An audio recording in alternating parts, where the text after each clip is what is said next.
I got you. Okay, and you are? Tony Rossano. I'm the General Sales Manager at Rolling Hills Auto Plaza. Okay, so Tony, just give me your background. How long have you been in the automotive industry for? 24 years this month, April of 1989. Damn, okay. And what type of positions have you held in your career?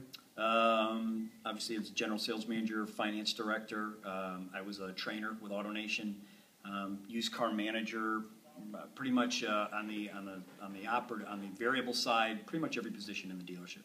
Okay, so then I'm just going to get right into it. After almost a quarter century, I don't want to make you too old, but I'm just saying you're young. But after almost a quarter century in the automotive industry, I'm sure you picked up a couple things that you would call like your core, you know, like your beliefs, your philosophies, your strategies. So let's start with a sales professional, like an automotive sales professional. What do you think is really important for an automotive sales professional to focus on, to know and to do to be successful in this crazy but amazing industry that we're in?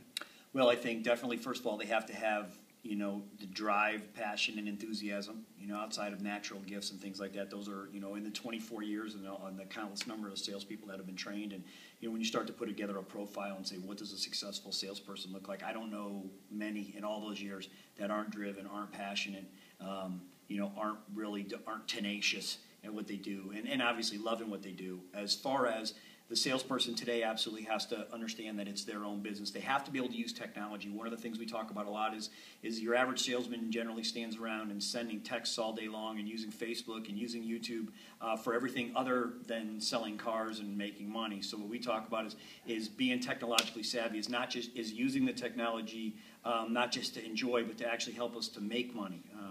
And using the technology from regardless of whether it's smartphones or having your own websites and really branding yourself and marketing yourself. One of the things that's really changed, Sean, is that I always preach, especially to the new hires, is that they have a better opportunity in 2013 to succeed probably than at any other time except for tomorrow.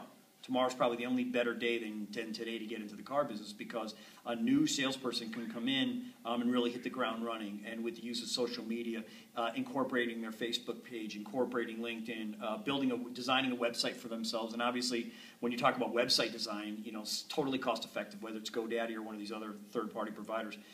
But they really can get into the business in probably 90 to 100 days in, if they do the right things, especially using the technology and using the things that they learn, can really set themselves apart immediately. And I just don't think that there's very many industries that someone can, you know, my background was a musician, and I think of all of the successful salespeople have such varied backgrounds, but I don't know of any other industry besides ours where you can get into it at any age. You know, one of my friends is 78 years old, still making $100,000 a year selling cars, and I don't know if the guy's still alive, but the gentleman that's in Manhattan selling Cadillacs in his 90s, I think this is a business where, to me, it's one of the only businesses you can get into in your 40s, 50s, 60s, still build a successful career. Really, at that point in your life, you know, you're working by appointment only, and it just gives such an amazing opportunity to, no matter what your background is, I've never stepped foot on a college campus, yet I'm at an income level, simply because of this industry has allowed me that opportunity. And I really don't think, Sean, there's a lot of opportunities out there still in this day and age.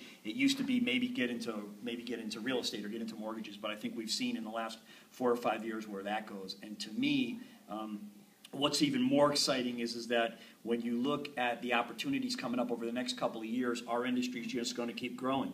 You know, over the last couple of years, there's so many people that are struggling, but at the dealership level, you have people who each and every year are continuing to increase their income, and that's just simply because the opportunities in this business are greater now than they've ever been. And that's my saying. I say the only time it's going to be better to get in the car business than today is tomorrow, and I truly believe that.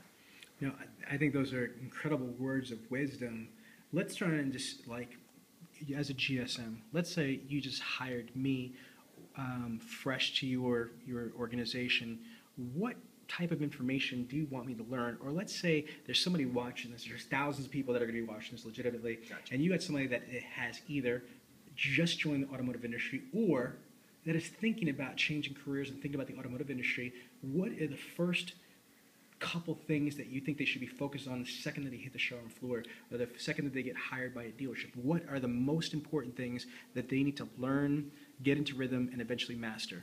Well, I think the first couple things they have to look at is they don't have any bad habits. So one of the advantages, again, of the new hire is that they don't have any bad habits, so they need to immediately find a sales process that works, a proven sales process, and they need to first start out by learning how to do things right. I think for a new hire, the most important thing is to learn the sales process and to stick to it. That being said, of course, when you go into that sales process, you're going to see things like guest profiles and doing an interview with your customer, and of course, product is important.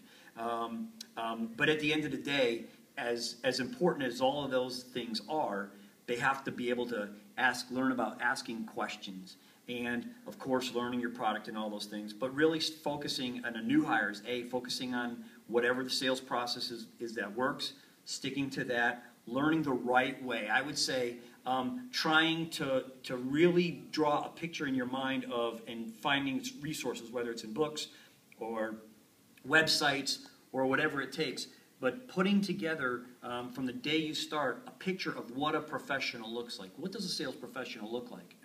And because I don't think the average, and I know, not even I don't think, I know that the average salesman is not going to, in most cases, be able to look around the average dealerships on and see these professionals. I would love to say that you're going to walk in, the average new hire steps into a store and it's just going to be surrounded by professionals and role models and people that they really can learn a lot from. But I think that we learn from experience that they're not going to have a lot of role models in that dealership, because part of it is that a lot of the salesmen have, even the successful ones, have basically developed their own style and their own way of doing things. It's like watching LeBron James play basketball. Well, he can tell you how he does it, but he has certain techniques and talents and natural abilities that not everybody else has. So I think the first thing you got to do is find a sales process, stick to it, develop good habits from the day you start, and understand. I think the most important thing for me to teach the new hires is to understand what a customer is. I think that if you think that if your idea of a customer is just whoever comes on the lot and asks you information about a car, you're going to be very limited. You're going to have to be reactive instead of proactive, which means basically you're going to have to wait for things to happen. And if you come to work and it's busy,